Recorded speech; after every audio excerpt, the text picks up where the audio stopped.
Here we have the cat who was the good little house cat who disappeared, went out and did her binge and wasn't watching herself and came home pregnant, and she's bringing all of her cute little kittens, and aren't they sweet? The happy hooker with her wages of sin. And at the same time, if their daughter had done the same thing, I mean, that it was just very typical of America in the mid-19th century. I think cats are night people, and they want to play all night long. For the last 3 weeks, I've been woken up in the middle of the night by the screams of the little cat. I hear the meow, but I can't even do it right because it's one of the most sick sounds I've ever heard.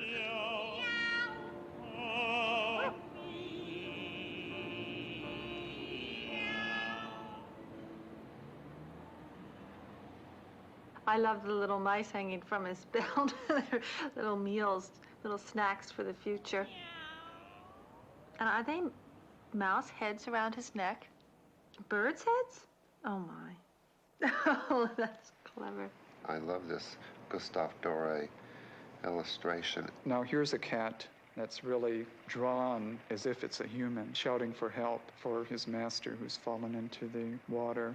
To me, the cat is like on an opera stage, and he's singing Di Quella Pira from Verdi's Il Trovatore. I mean, doesn't he seem to be a very operatic cat with an operatic cape, cap, immense plume, fabulous boots? I've always admired cats with their own attributes and not our own imposed upon them. I enjoy cats for themselves. I don't need to make them into something else.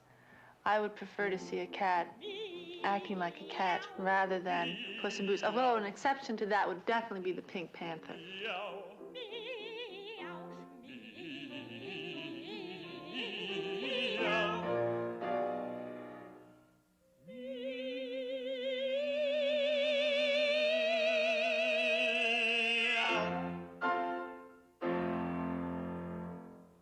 Here is this young Manuel Osorio Manrico de Zuniga, or whatever.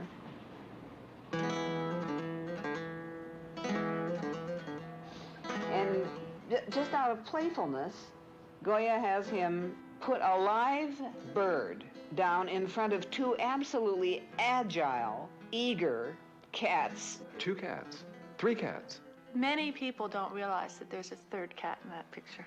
And the one in the background looms as sort of a great black presence. All you can see are the 2 eyes glowing in the dark. Goya's cats are just marvelous. The curiosity of the cat watching this bird, the pet magpie. You know perfectly well if the little boy wasn't there, the magpie wouldn't last very long. The little boy is just too perfect to be true, isn't he? Or there's about to be an absolute massacre. With his perfect little suit and his little sash. Animals always liven up a picture. The caged child, caged in his clothes, you know. They clearly would like to pounce. They do anything to get a bird. Impending disaster. He is going to grow up, and he too will prey on others in a much more knowing and willful way than he does now. I think Goya understood their beauty, but he also understood their implications. And I think in his painting, he used the 3 cats to imply another layer of meaning to the composition.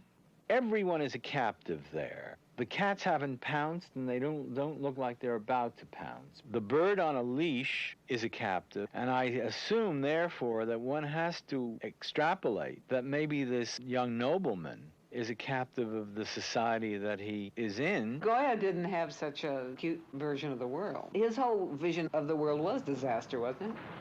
These were very difficult and very troubled times in the history of Spain.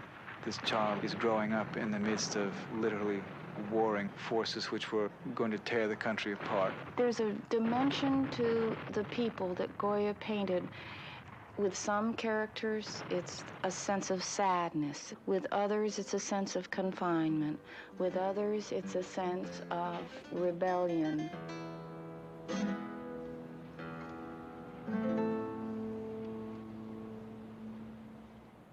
This is interesting because it's executed in both tempera and oil. It's by a Flemish painter who was active about 1500, who is known as the master of the story of Joseph, Joseph being the biblical Joseph. In many of the pictures in which cats appear, the cat is endowed with a range of human emotions, which either says something about the particular painting or the theme of the painting, or perhaps about the cat's own attitude toward human events around him. I think it's almost ominous, that furrowed brow and looking outward and slightly askew, not looking you right in the eye. There's a cruelty there, a kind of, I'm going to take what I can get and I don't give a damn about anybody else. Well, he's not a very endearing cat.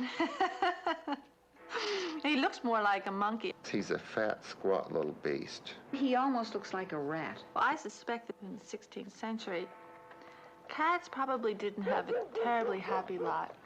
They probably did have to scavenge for food, and they probably weren't too healthy. The artist probably wasn't approaching the cat from a very positive viewpoint. Oh, the cat was very important in medieval society. They were a means of ridding the cities, particularly, of pests.